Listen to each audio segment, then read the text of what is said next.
Good evening, this is Barbara Houston from the Warren Indian Band, the Warren Land Co-Champion. We're about to start our evening session for our Warren Indian Band Community Engagement Session. We're in Kamloops. To my left I have Anna Hudson, our lands manager. We also have Allison Sterling, band member. We have Ralph Joel, band member. We also have a special guest, Rob LeBlanc from Indian Affairs. We have Jack Sterling, our media man, and then we have Angie Derrickson from the First Nations Land Management. So let's get started. I'm going to start with our PowerPoint presentation. We're going to give you some background information on our land code and how we came about. You can turn to the last tab and follow along the PowerPoint if you're interested. So in July 2007, Harold Joe was chair of the Lorne Band's Land Advisory Committee, and it was this committee that submitted a final draft of our land code to council. And then it kind of just sat for a couple of years, so that in March 2009, under the Lorne Band community planning process, a draft of land code document was developed for discussion by the Lorne Band membership and leadership. From there, it waited until the spring of 2013, where the Lorne Band Council confirmed by resolution their desire to be a signatory to the framework agreement, and they submitted an expression of interest to the Lands Advisory Board, Resource Center, and AANDC to join the First Nations land management process, which took us to March 3rd, 2014. And then we signed the First Nations Land Management Adhesion Agreement to begin the development of the Lorne Band's own land code under the framework agreement. That brings us up to June 30th, 2014, and this is where the Lorne Band started their 2-year First Nations land management development process.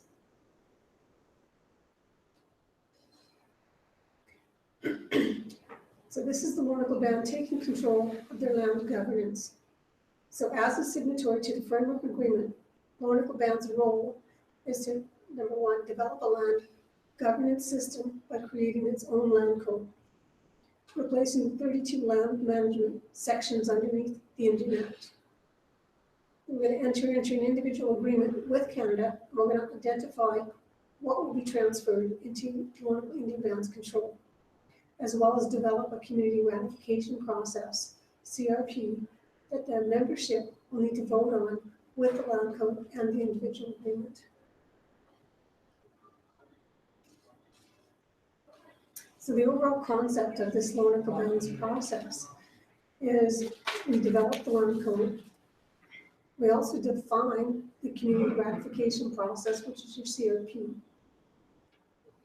From there, we have a verifier who will verify our land code and our CRP, which was done in January of this year.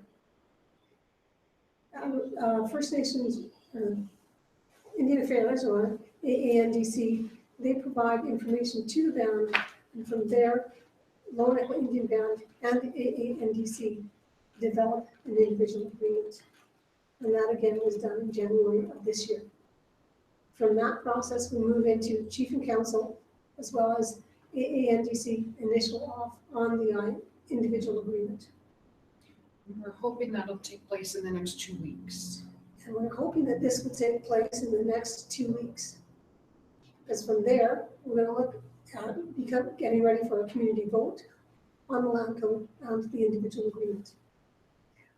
We expect it to take place in August. Can you say that? We expect this to take place in August of this year.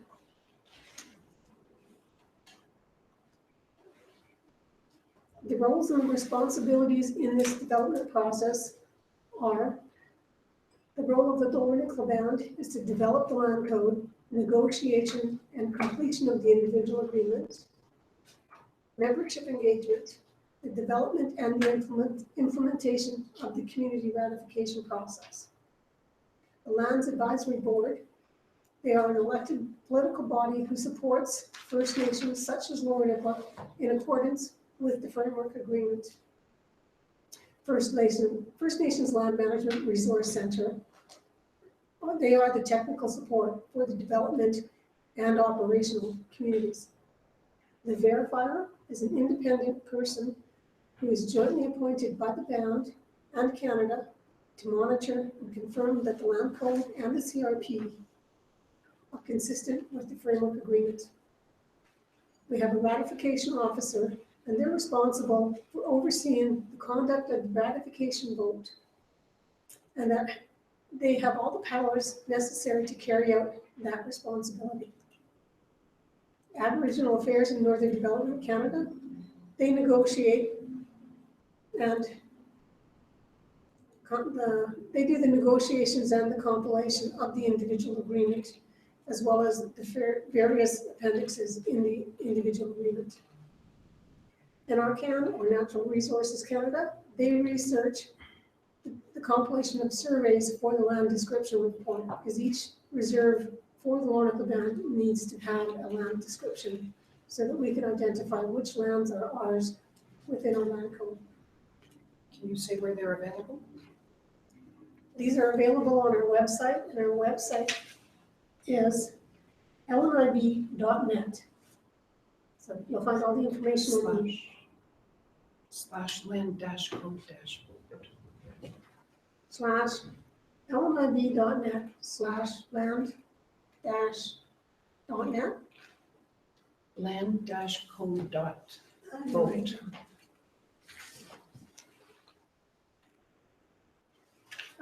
Be ready for this. I'm just going to carry on. I can't do that. Should have been written down. So the framework agreement in which Lower Nicola's land management works with is we have the Lower Nicola Band. They move into the land code. They look at the individual agreement, and then they look at the CRP process. Within that, we have the framework agreement on First Nations land management. That's what we adhere to, as well as the federal government looks at the First Nations Land Management Act, which is Bill C-49. So we'll go over the individual agreement, and I'll give you an overview of what is in it. The individual agreement is between Lower Nicola and the minister, and this will be negotiated to deal with such matters as Annex A, which is all our funding, Annex B, which is all the revenue monies, Annex C, which is our interests and licenses, Annex D, which is our environmental issues, your ESA Phase 1. Annex E is your list of other information. Annex F is your intern environmental process. Annex G is your descriptions of land. So this information, again, will be provided online and be directly available to members. And again, if you want to look at that, go to LNIB.net, and from there you can navigate through special projects and find the land code. It's a little in-depth information on our Annex A, which is our operational funding. Tier 1 funding is $204,536. This is an annual fixed level of funding referred to as core funding for establishing and maintaining lands, authority, lawmaking, and policy development. Transitional funding is $75,000 per year for 2 years to a total of $150,000. Annex B is our revenue monies. So the Lower Nicola Band has revenue monies which are approximately $285,265.49. Annex C is your interests and licenses. A complete list of existing interests and licenses registered in the ILRS that will be transferred into the First Nations land registry system for the Lower Nicola Band to manage.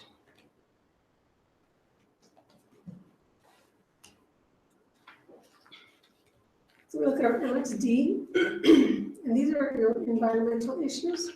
So the results of the ESA Phase 1 will identify any environmental concerns that AANDC is responsible for pre-land code. The Annex E is the list of other information. This identifies any ongoing lease work that will need to transition between the Indian Act provisions and the effective date of the land code, although nothing has been identified at this time.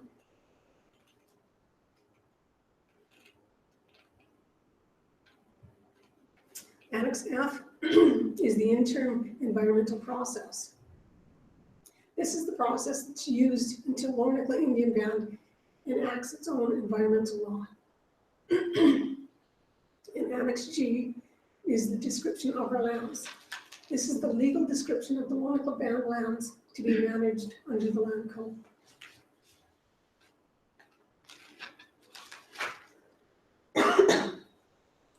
So I'll give an overview of our land code now.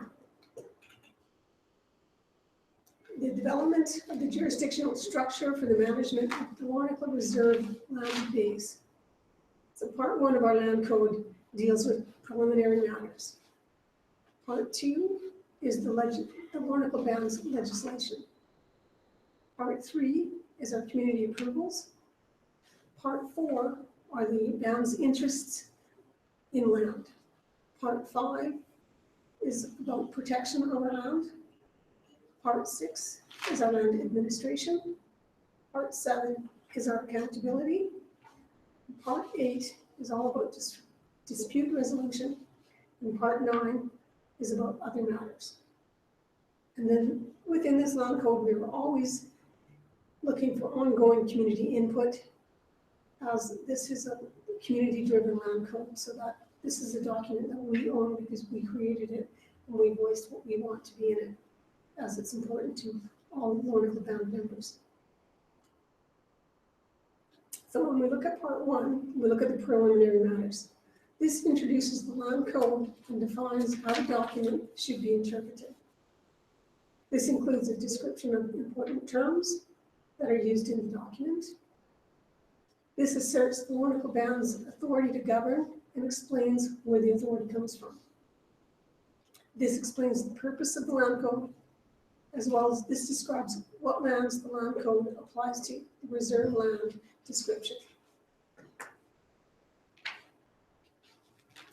Part 2 is the Lornicla Band's legislation. So this outlines what lawmaking powers the Lornicla Band will have through the land code.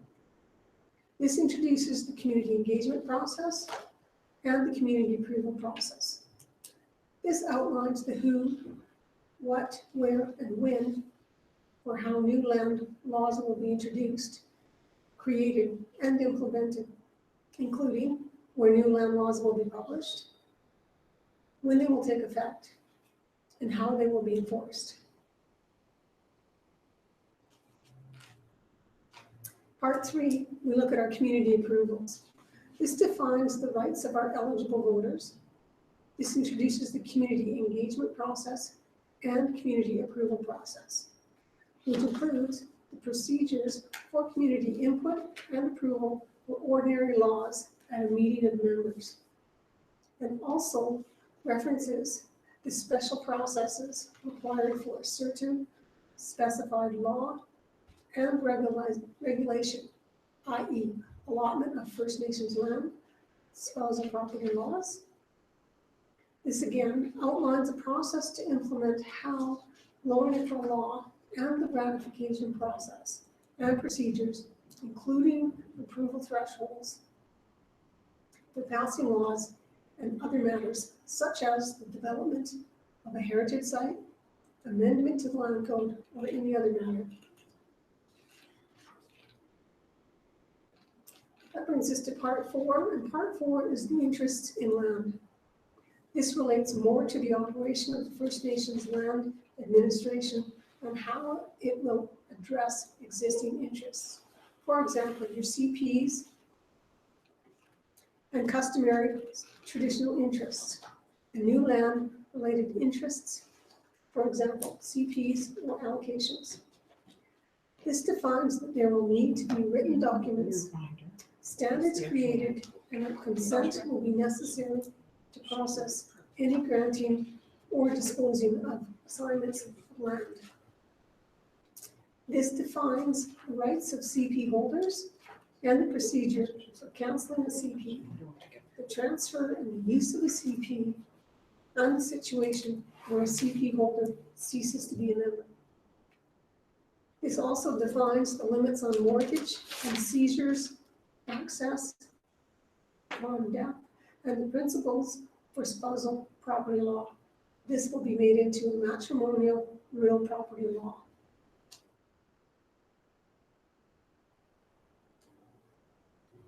That brings us to part 5 of the Land Code, which is your protection of lands.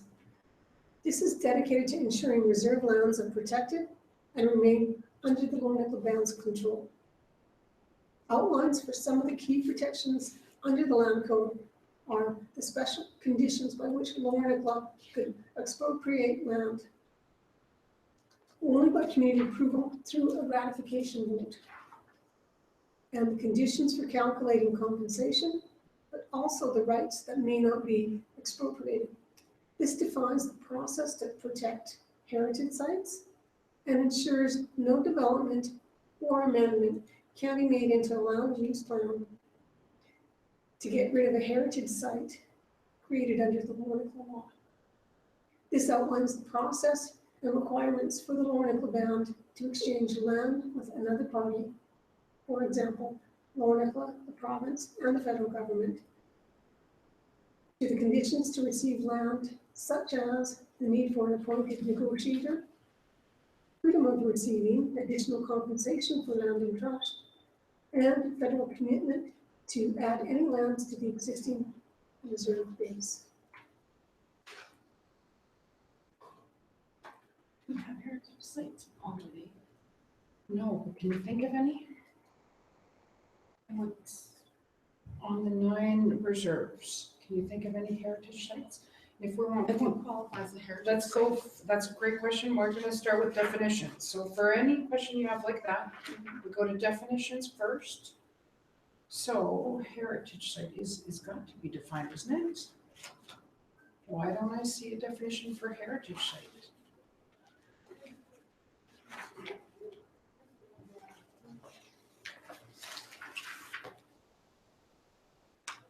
Protection of land, it should be in the,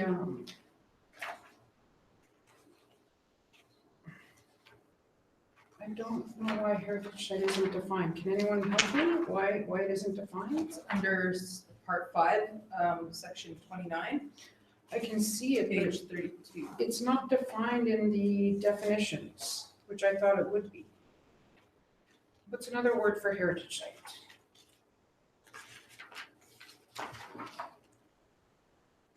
So we have a question in regards to what is defined as a heritage site and whether or not there are actually heritage sites on the Lower Nickel Band.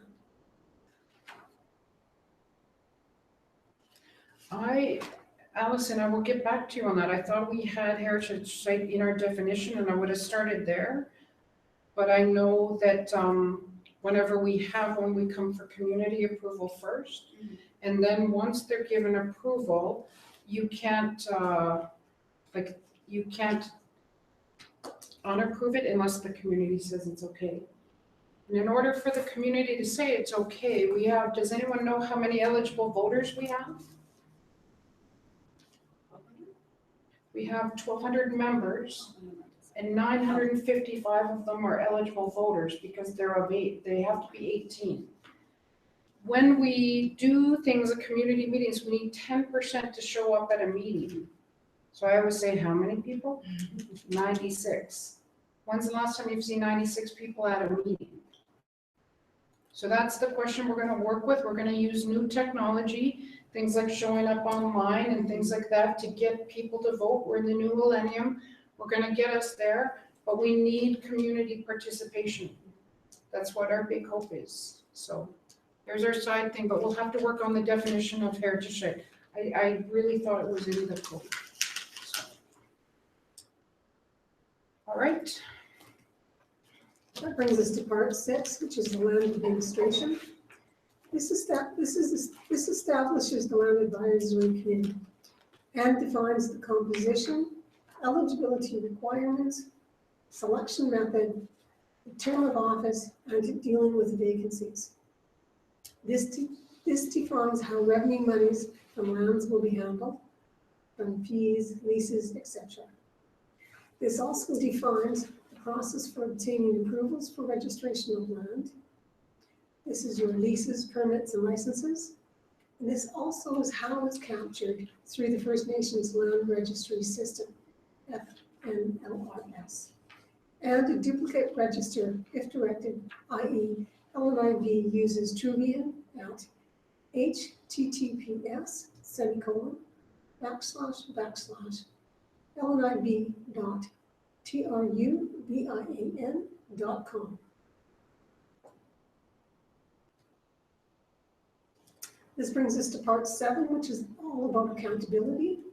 This deals with how the land code is administered by the Roanoke Band, which including the rules for conflict of interest and the duty to report and abstain from participation in land matters where there is a conflict.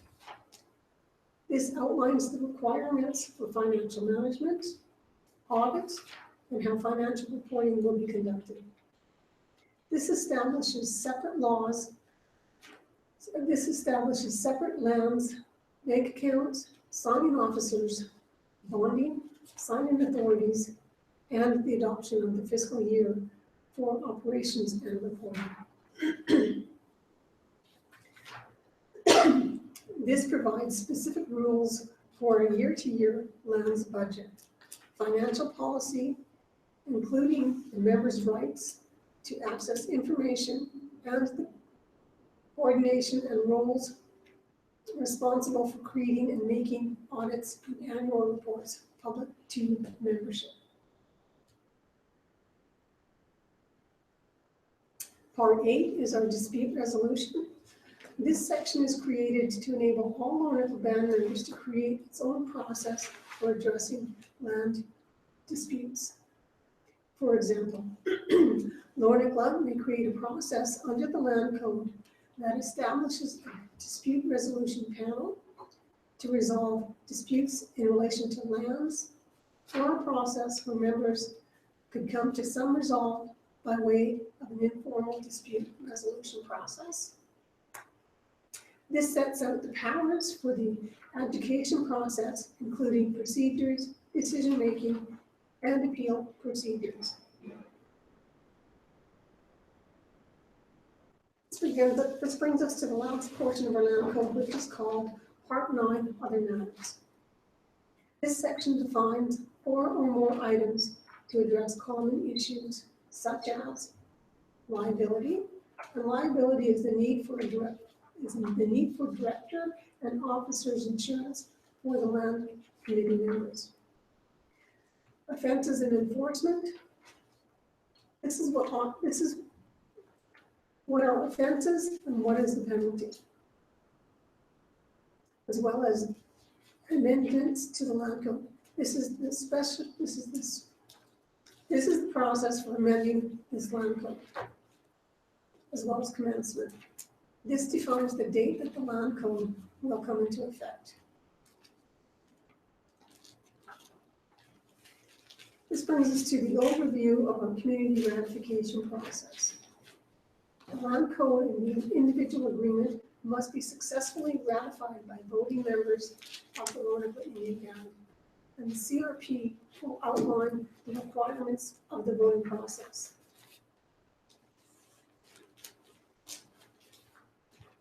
So we look at the community ratification process. This is the registration of our eligible voters. This is the duty of the ratification officer. This is the notice of vote. This is the community information, the methods of voting, voting day, the counting of ballots, any objections, as well as a report by our verifier. So you want to look at how to register to become an eligible voter.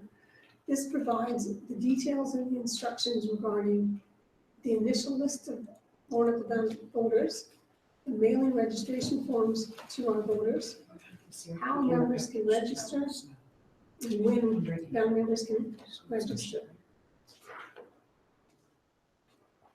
This brings us to the duty of our ratification officer. The terms that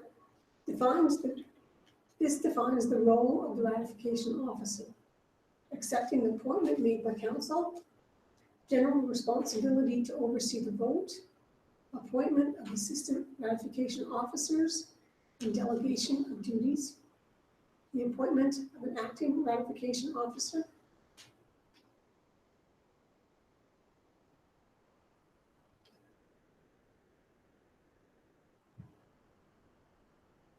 this brings us to our notice of vote.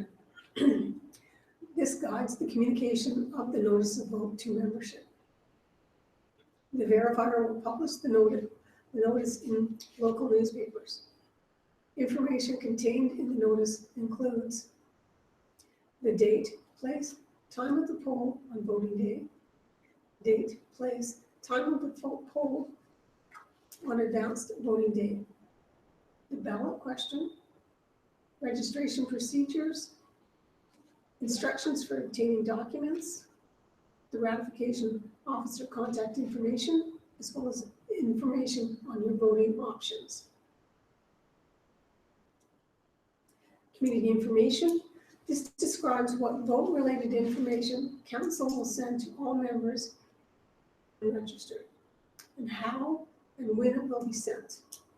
This is your copy of the notice to vote, copy of the land code summary, a copy of the individual agreement, the summary of the individual agreement, summary of the framework agreement, as well as the summary of the First Nations Land Management Act. Our methods of voting. This outlines how a registered voter may vote.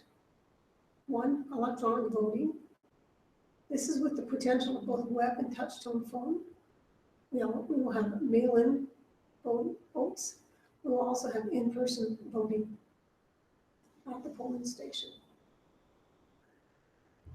The CRP outlines how electronic and phone voting will be monitored by the ratification officer, and how information about electronic voting procedures will be communicated with members. This brings us to voting day. This outlines voting hours. This requires voting by secret ballot.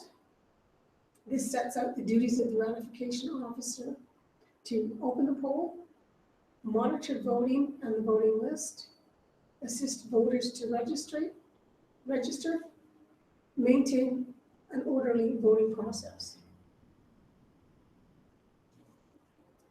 This indicates how we count our ballots. This directs the ratification officer regarding the handling of mail-in ballots, the counting of paper ballots, the counting of electronic votes, the execution of a certification by the ratification officer confirming his or her count. Objections.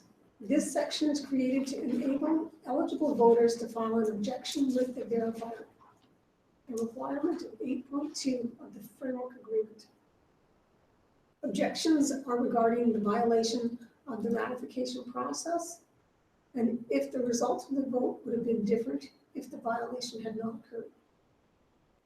The section sets out the timeline and process for filing the objection, and the verifier to review the objection and make a determination. And lastly, the report by the verifier. This section sets out the timeline within which the verifier will send a written report on the conduct of the vote to the LNIB and to INAC.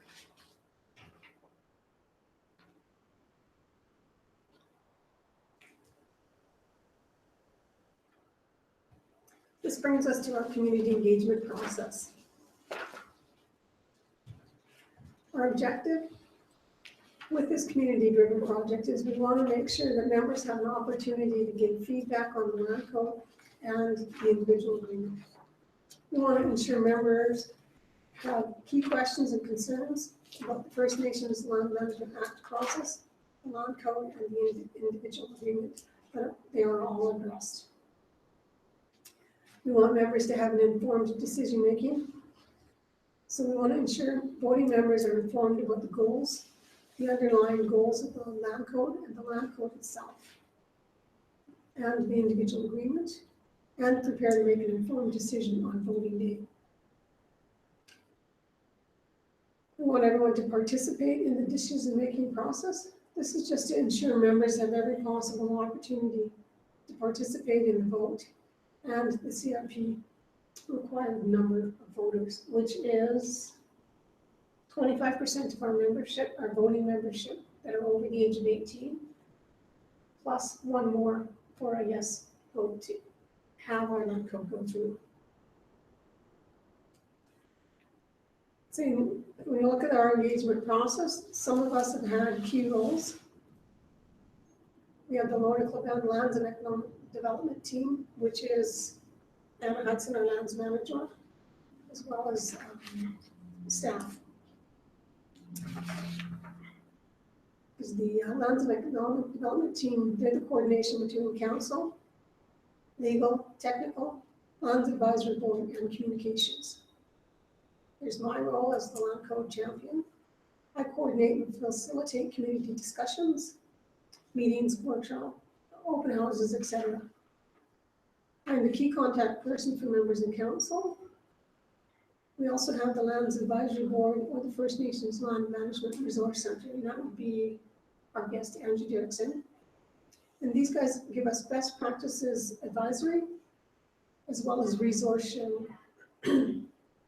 We also engage Copper Moon Communications, and they are our digital and print information campaign.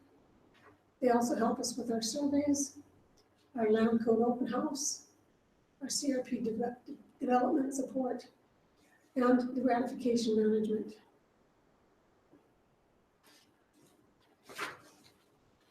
So the question is, where are we at today? Well, we did our engagement kickoff in May 2005. They hired a land code champion in June of 2015, not in May 2005, it was 2015. The first draft of the CRP is complete and reviewed by our verifier in July 2015. We have our online and our print information campaign, which is our Nordical Bend website and social media. The Nordical Bend has a Facebook page, as well as we've had an open house. And we've also had an annual general assembly, which we have another one coming up in June of this year. We had our baseline survey completed in September of 2015. We had our first round of working groups in Vancouver and Merritt. We also had a meeting with CP holders in October of 2015. So an example of some of our information campaigns, we've had stuff on our web page, we've had stuff on our Facebook page, and we've been always updating and having ongoing information set up for members to keep informed, as well as you can always call the band and talk to me, and you can email me. We also had our baseline survey, which we had 202 members that were 18 and older take part in our survey. We had, out of that 202 members, we had 76% say yes to the land code vote. We had 20% say they weren't sure, and we had 4% that said no. So we've had a lot of interesting feedback.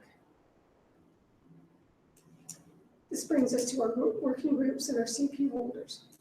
So we had some questions, and I'll just read the questions that we had. And these questions are available online at our website. And again, you can find our website and all our information at lnib.net /land LAND-code CODE-vote VOTE. So the first question was, will there be additional funding for land code management? Yes, in the Annex A, it's listed. Yes. Under the Annex A in our agreement is where you'll have the additional funding listed.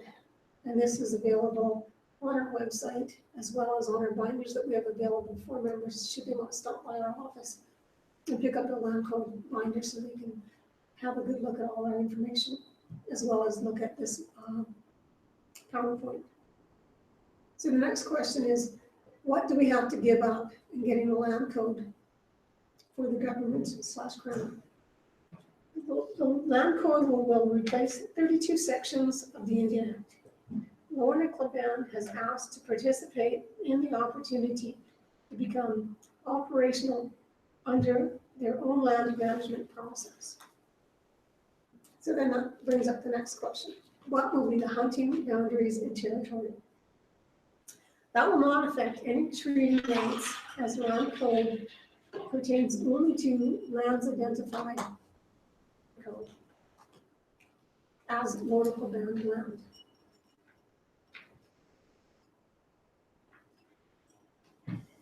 And the next question, we should have our own native/game conservation officer. On reserve land and under land code, we can design our own conservation laws. And we ask the question, what would it take to have membership support a land code decision? It would take support of leadership and engaged members, as we need 25% of our voting members to vote yes +1. Now, last question. Do we have added administrative skills and funding to maintain the land code? In Annex A, we have to continue capacity building and succession plans. We get support from the First Nations Land Management Resource Center, as well as 58 operational First Nations across Canada. This is our First Nations Land and Management Resource, or Lands Management Network family.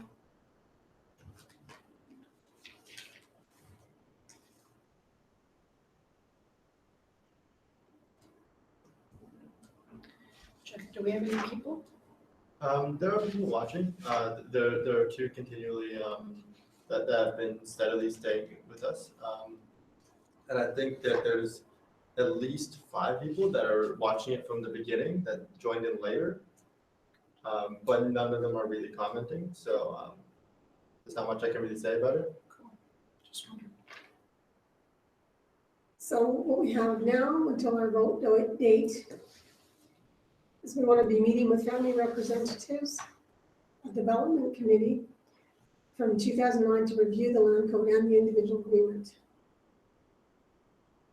We want to look at community engagement, working groups, family meetings, open house, and our celebration at the end of our process.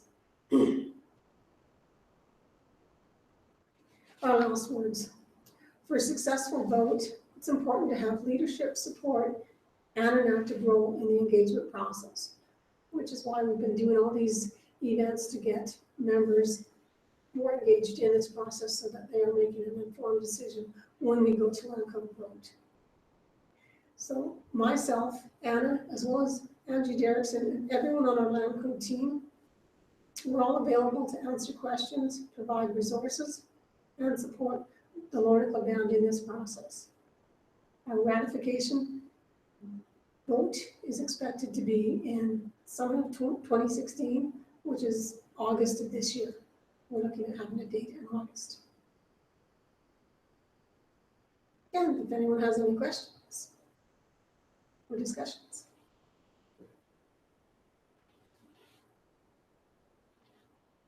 Now I got like, can you somehow ask the people there? Does anyone have any questions? Does anybody online have any questions or comments or concerns? Yeah. If you live out of town, would you like an electronic copy of some of the documentations from today's meeting? You can get a hold of me at Land Code Champion, LANDCHAMPION at LNIB.net.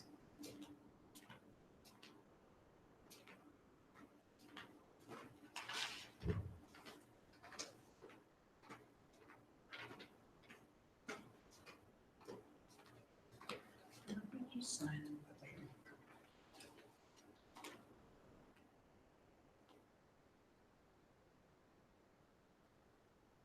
When is the IR2 land description expected? It's already up, isn't it? IR2? Or is that Troyaska? Yeah, that's Troyaska. It should be up within a week. Right, Robert? Right. Did they hear the answer? Yeah, it should be up in a week. So there was a question online about when is the inquiry number 2, Joyaska, going to be online for information. That should be up by next week and it will be on the website and available.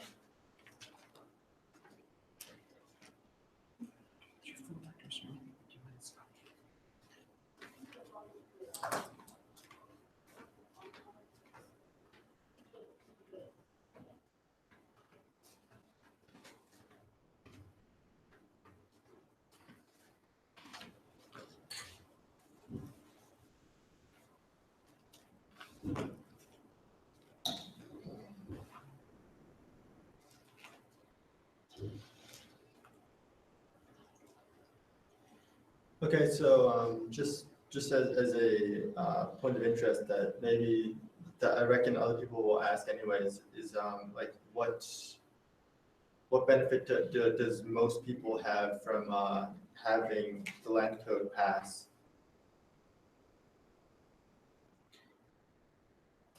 Like what benefit do people have? Are you ready or do you want to tag team in some of them? I'm gonna tag team someone in. Well, there's lots of benefits for land code, and one of the best places to see some of the benefits is to go to the Lands Advisory Board website. Angie, can you give the initials for that? Yes, that's LABRC.com. Good, and on the website that you can click on lots of different really well done videos on benefits from other communities. I would say there are 2 primary benefits, and Angie can add in after, but the number one, in my opinion, is the federal government is offloading most of these responsibilities anyways. So while they're offloading, we might as well catch them and make sure that they're done properly. And number 2, the reason I hear the most out in the world is it will allow LNIB to move at the speed of business. So instead of waiting for the federal government to process our applications related to land, we can just do them directly. Instead of having the federal government approve what our band council has already approved, we will just be fine with LNIB chief and council approval. So those are the 2 main benefits that I can think of. The third one is it will help finance an LNIB lands department. So a standalone department, and it'll help us give the money to do it. Am I missing anything, Angie or Rob? No, there, just further to the LABRC.com website, there are, if you're interested, you could go in and look at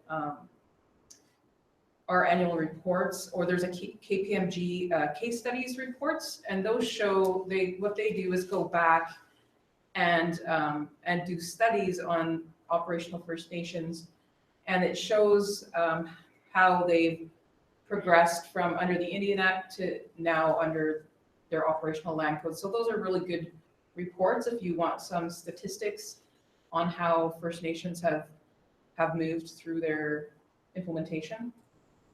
There's I do have a handout which maybe I'll forward to Barbara and Anna that could go on the website just as a quick a resource for the members to look at.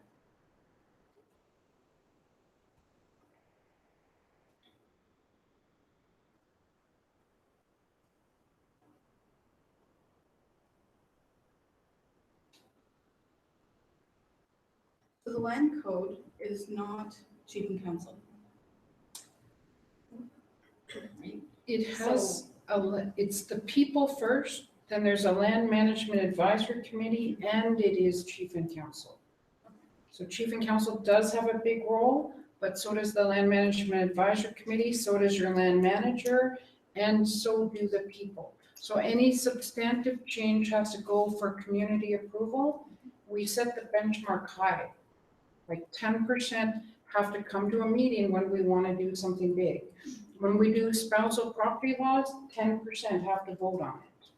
It's a high threshold when you think about what we normally get, so. Okay, so have any communities had issues with the funds allotted to move forward?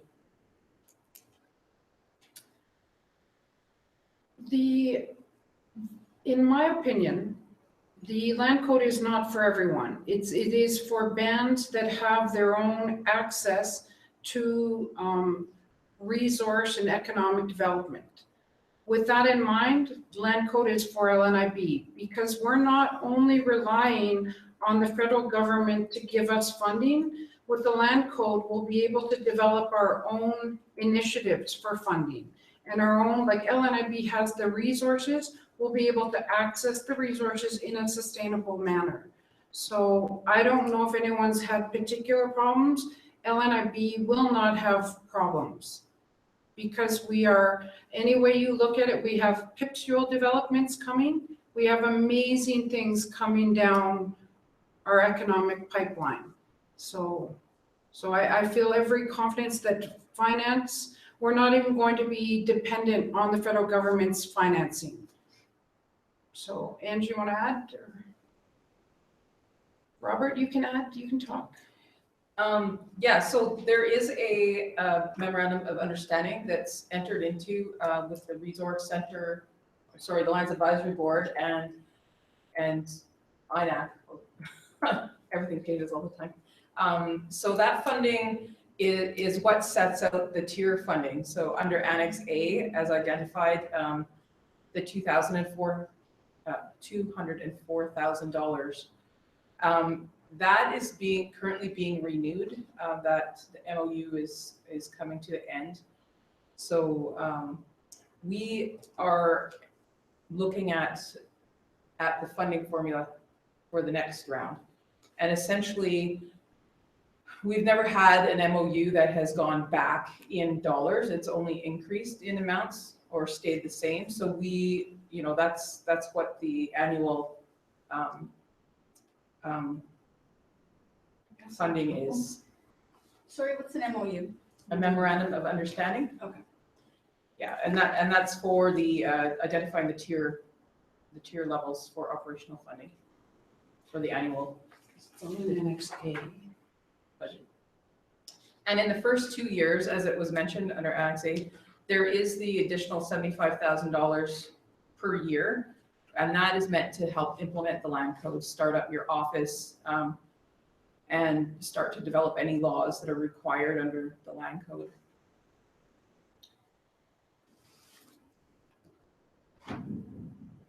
Should my Annex A here actually have numbers in it? This should. Yeah, okay. Right. So that needs fixing.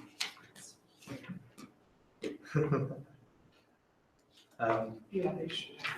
Okay, Angie says, that's great, but what happens as more communities sign land codes and access the same funds? Is there a cap? Oh yeah, there is an absolute cap. Okay, so the way that the operational funding works is that it's negotiated between the Land Advisory Board and Canada, as Angie was pointing out. But those negotiations are done on behalf of the operational First Nations. So once a First Nation goes operational under its own land code, it becomes a voice in the negotiations for what the next round of fundings will be. So there's where we get our input. Our input comes directly from the First Nations. And that's how we've done the negotiations in the past, and that's how we will continue to do negotiations. So you'll see an increase in funding probably this round as well, because we're taking into account the costs of running the offices, and of course, implementing the new laws that are being required, such as matrimonial real property and such. So as an operational First Nation, Lower Nicola will be at that table to actually speak for itself on what it expects for funding. And yes, the funding does come from Canada, and we get top-ups as required. As more First Nations enter into the regime, we get a top-up. It's a very, very well-received program with the government. And it's a fantastic question. I think the other point, and my colleagues can say yes or no to this, the other point is, it's my understanding there's a rolling group of 33 who are allowed to be in the developmental process. They don't take more than that. There's a list of how many people can be in the process. So they're not opening the gates to everybody that wants in. So we have people in the First Nations in the developmental process, a whole waiting list for people First Nations who want to get in, but they can't get in because they're not covered by the agreement yet. So they're not just opening up the door and saying, okay, everybody splits that. They're very careful who they let in and how often they let new people in. So we're in a select group of First Nations that are in the negotiations, so in the developmental phase. Correct?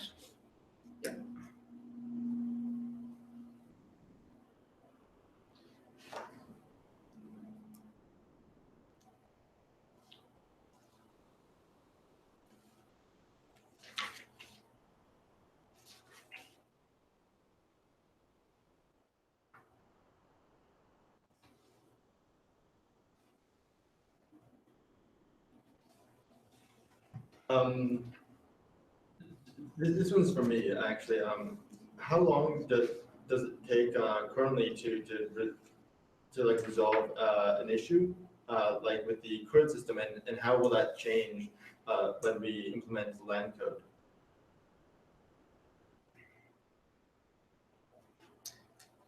Well, it depends entirely on the issue. It depends on the staffing of the lands office. So LNIB, it only in October have we had a full-time lands manager working in the office every day.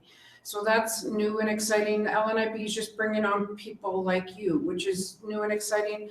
With the land code, we will have fiscal certainty within our own department so that we can offer you actual, like, sustainable permanent employment. So when we have sustainable permanent employees, we get to process things quicker. When we have someone working in the office, you get to process things quicker. The key distinction is we will have I always say with or without land code, LNIB needs to develop an allotment process. With or without land code, LNIB needs to set up a dispute resolution process. Right now, you don't have them. So we're just kind of working through new processes. We're doing things with openness, fairness, transparency. We say with our biggest heart, this will continue with or without the land code. With the land code approval, we'll be able to just move faster to get things done. We won't have the added bureaucracy, but so it will speed things up. Without the land code, we do not have a land management advisory committee. But with the land code, it's built into the land code to have an advisory committee to help us speed up things. So hopefully things go fast, but hopefully they're gonna go fast with or without the land code. The problem is, without the land code, we are dependent on who you elect as chief and council. And if you elect a chief and council that puts a moratorium on everything, that slows down everything. With the land code, the chief and council can't do that because we have processes built into the land code that chief and council cannot override. So that's another definite plus. Okay. And Angie can follow up too. Yeah, just a general comment on typically in a Indian Act lease could take 2 to 4 years for that document to be completed and registered. Under a land code process, the lease itself doesn't need the requirements or the approvals by the minister. All of that would be dealt with under your own structure of laws. And typically that would be between the parties. The lease is done between the parties. And then when that lease is ready, of course it would need to apply to survey and subdivision requirements that are under laws in land use planning.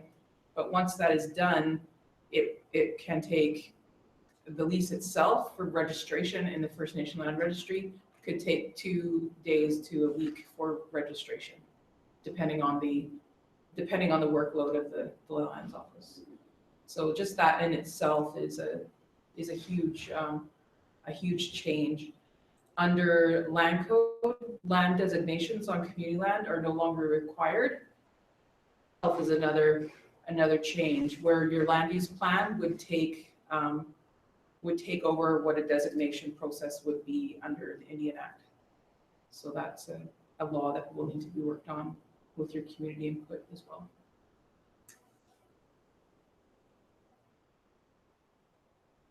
And just one thing I'm particularly fuzzy on, say I wanted to get a CP on Joyaska.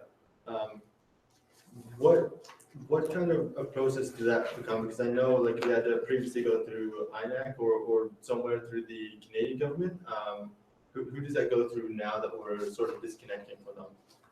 Okay, so that's a great question. Let's go to the land code itself, because we're gonna go turning to the land code. We're going to go to part 4, interests and licenses in land, page 19.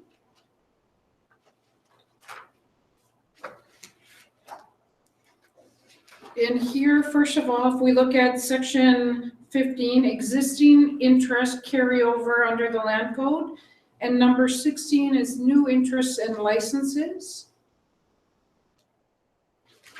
And it's part 16. So, in accordance with this land code, council may by resolution grant interest and licenses in LNIB land. And they will, community approval is required if for the grant or disposition of an interest or license for a term greater than 99 years. It will go to council, then it'll go, I believe, to community approval, but it won't need to get to be approved by the minister anymore. In this interest and licenses in land, we have our allocation policy, possession of land by members. So section 20 is good. We have, when we transfer land, we have allocation laws 21.2, allocation of lots 21.1. And I should clarify, I did make a mistake because 21.3 says no community approval is required for the allocation of a lot to a member under 21.1. Land cannot be allotted to people who are not members of LNIB. So 22.3 says what happens if you have land and you cease to become a member, because maybe you become a member somewhere else. What happens, you have 6 months to transfer your land, or it reverts back to the band. If for some reason you didn't, it's not a punitive system, so if it's gonna take you longer than 6 months to deal with whatever's going on, you just write to us and say, can I have an extension? We're not gonna say, no, we really need that land. We're going to do everything like with fairness in mind, so.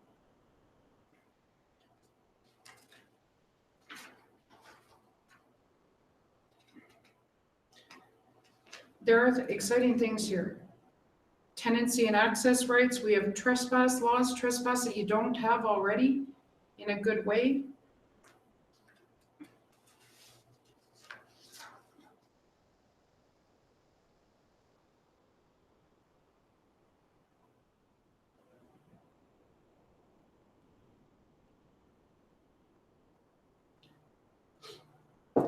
Stuff just gets me excited. I'm like, these are exciting times for LNIB. They really, really are. You're wide open for whatever system you guys want. We help create it with you. So. Okay. I actually have a question that I'm fairly certain that like my Sterling family members would want to know, which is say the band wanted to push forward some sort of economic development, like the development of like some kind of store or something toward like a golf course on IR2, which it has been proposed in the past. So say it wanted to push some of that again. How much how much push would the band then have with this land code and how much would the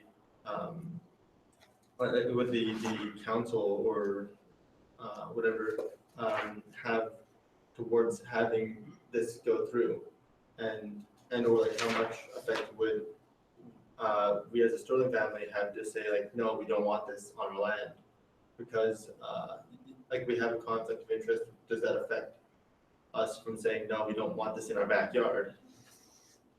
Well, I think there's at least 2 places for families to protect their interests. And number one, anything that we want to do with land, it has to go through the land use plan, and it has to go through the general zoning law. So council cannot do anything unless it fits within the land use plan. The land use plan is contained in the definition, and it says, land use plan means at any time the then current land use plan for LNIB land duly approved from time to time by ratification vote, as may be amended by council following the community engagement processes to gather input on proposed amendment for council's consideration in its sole discretion. So we have a land use plan and we have the general zoning laws. The general zoning law may be amended from time to time. It can be amended by council, but it has to be following community engagement to gather input on the proposed amendment for council's consideration in its sole discretion. So the first place to look at is the first place to put your input is in the land use plan. And then the second one is to just get involved in the Land Management Advisory Committee. And to work, we have no interest. The council does have power, I'm not gonna lie. They do have power, but it has to be for community purposes. Whatever they do has to be for community purposes. There is no greater power under a land code than they have already. Like the chief and council already has substantive powers already, with or without a land code. Okay. As you know. Yes. Like, so, yeah. And the land, just to add on to that your land code itself is the structure that gives the authority to Lower Nicola and the community members to enact laws in your best interest. So that your lawmaking power is where the real teeth of the land code come into play. And that's a part of implementation. Right away, it's, there might be some areas that, need to be worked on through your implementation process, that things won't right away have a policy and a law that needs to be followed. But based on the priorities of your community, that's how your laws will be implemented to meet your needs and to ensure that it's protecting your lands where necessary.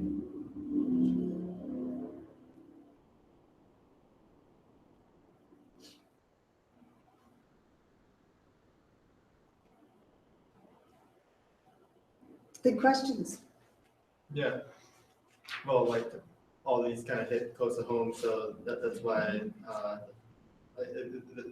so digging in on this. It's good. I had a question as well. For Andy or Rob. As far as the advisory committee, are there any instances of that where the advisory committee is elected by the members? Because in this case, they would be appointed by chief and council. Right. I believe, I'm not off the top of my head, I don't know, but I know there is a mixture of non-existent land committees where these committees don't exist. There's a mixture of where they're appointed and where they're elected. If you want me to, I could pull together some information based on that question. And remembering that this is in enabling and empowering document. So if I'm continuing in my capacity, my dream would be to see your Land Management Advisory Committee kind of have a terms of reference like the Supreme Court of Canada. So the Supreme Court of Canada, you have to have 1 from the Atlantic provinces, 3 from Quebec, 3 from Ontario, 3 from the West. So for me, we would put in, working with the community, put in some terms of reference to make sure your major communities are represented, Yeah. to make sure off reserve is represented, to make sure gender is represented, to make sure age is represented. We're not going to allow, I won't, under my watch, I will not let council stack a community. In our land management advisory committee, we also have, how many people of the same relations can be on it. You don't want all from one family on it. You don't even want them all if you're all cousins. Like, we will protect the interests of the majority of the band, and that is really sensitive to me, and it will follow through in legislation. We'll hold people like you to hold me to a standard, but we have ways to protect the people and to protect your interests. So don't think it's all gonna be like, we want everyone represented. We want Droyaska, Shulus, like Rocky Pines, we want these people represented. We want off reserve represented, so.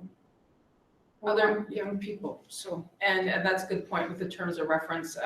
We do work with, part of the implementation process would be to help develop that terms of reference. We have lots of samples that we can help provide, and you guys can look at that to, once the committee is established, you can look at, how is this going to be developed. There's also a lot of nations that use like the family head structure, so they can get that wide variety of opinions across their community into the land management process. And you have a land management advisory committee, but we could have little farm teams that also put information in there. Like, we have so many ways to get representation.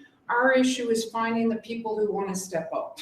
So, but we're working on training them. The land management advisory committee, it's staggered, so half of them will only get a 2-year term, because then their term will come up and then we'll get new ones, so that it's always staggered. You will never get a whole new land management advisory committee, because we want to build the knowledge, and we're really big on capacity development. It's why we have Jack working with us. Like, in the lands department, we have every age represented, because we know whatever we're doing, these guys have to carry through. So these are exciting times, and we mean it, like with full fairness. So.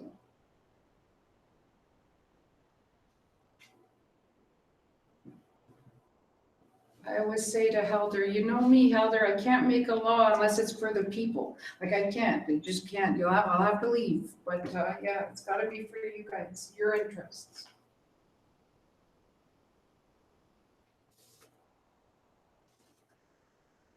Are there any other questions? Any more questions online? I can't think of any, and the chat it hasn't suggested any either, so I'm just asking on the chat right now, like, if there's any more questions, because we're definitely open to ask or to answering more questions if anyone has any.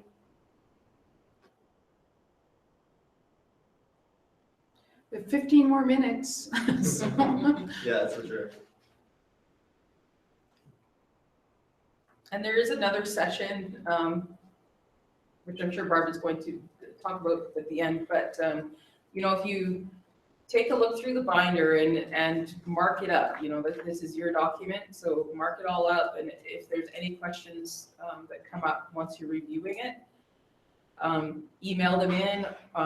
We'll make sure that your questions get answered, and I think it would be a good idea to put together a Q&A of all the questions that have come in, and put that as part of a link on the website where you can see what other community members have been asking and see the responses to those questions.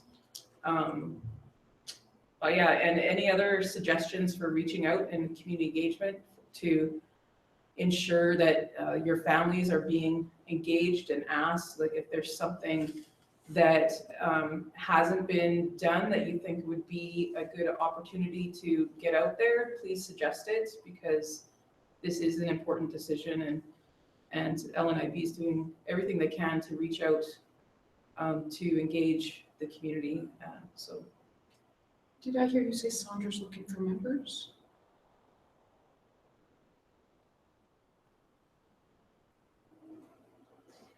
John Tom is currently seeking members to add to the original Land Code Development Committee. And we're also going to need members for the Land Management Advisory Committee, or any other body composed of members that may be authorized by council. In addition to that, I'm going to be doing another information session this Thursday, June 2nd, from 5:30 till 8 p.m. at the Lorne-Claband Arbor. I believe the weather looks good so far. Weather permitting, it will be at the Arbor. We will be providing a barbecued meal for everyone. And if the weather doesn't turn out right, we will be moving it to the Shalush Arena.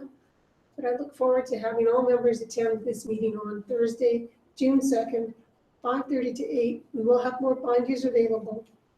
And we will be having an open mic discussion with our land code and any questions or concerns you may or may not have.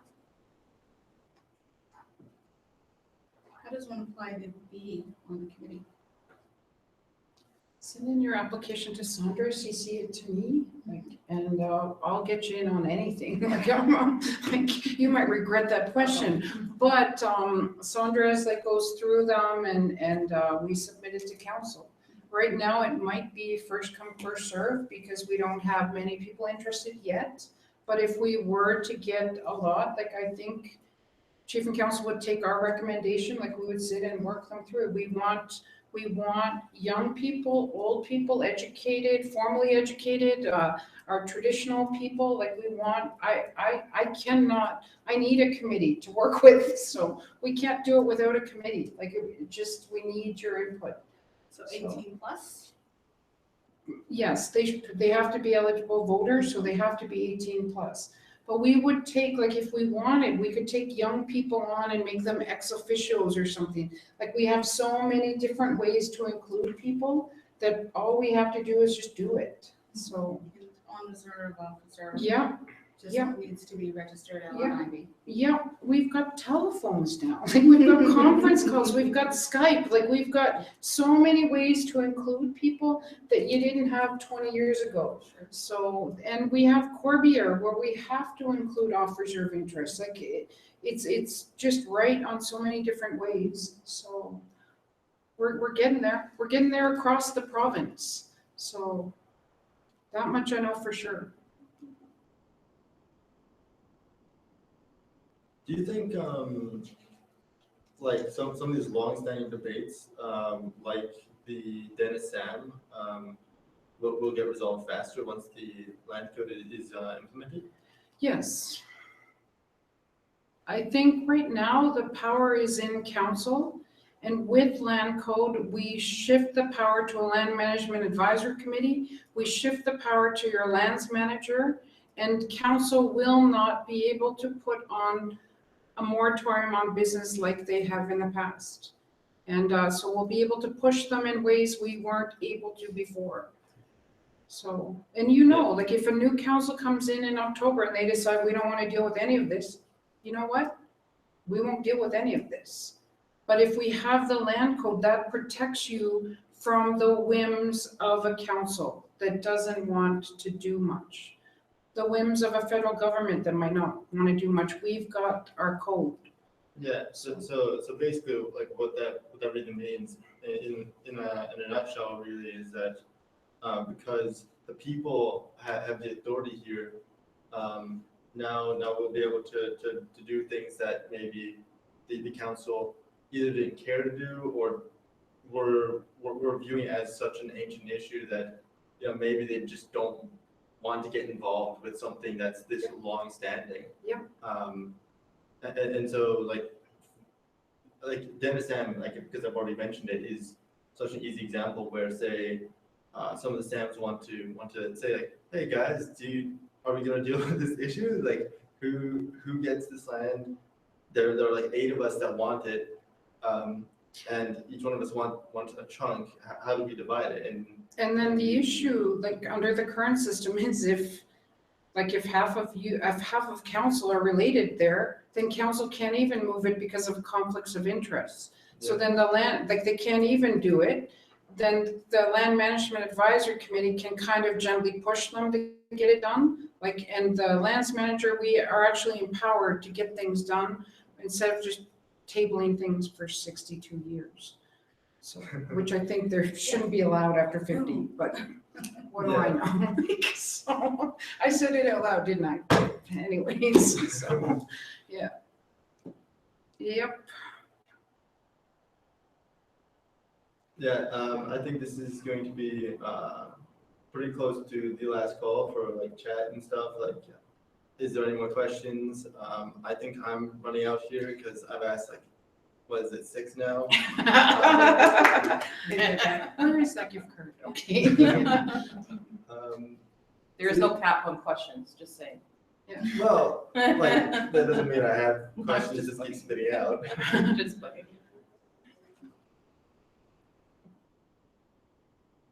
We're ready to go hit Kamloops, so I think there's a casino I want to go play in, but I'm just kidding. So, Like, Anna, we're being recorded. I know, I don't casino, but.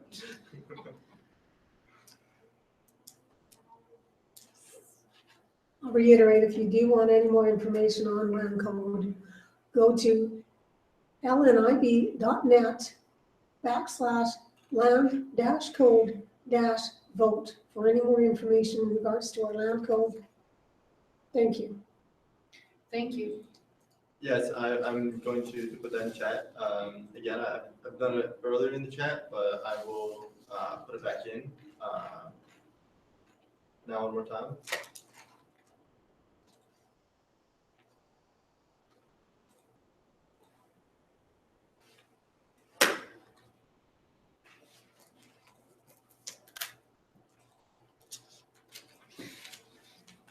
All right.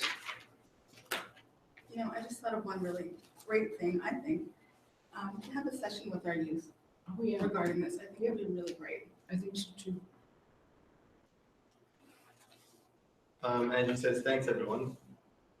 Angie Bain? Yeah. Good, awesome. Thank you, Angie. Thank Yeah. you, Angie.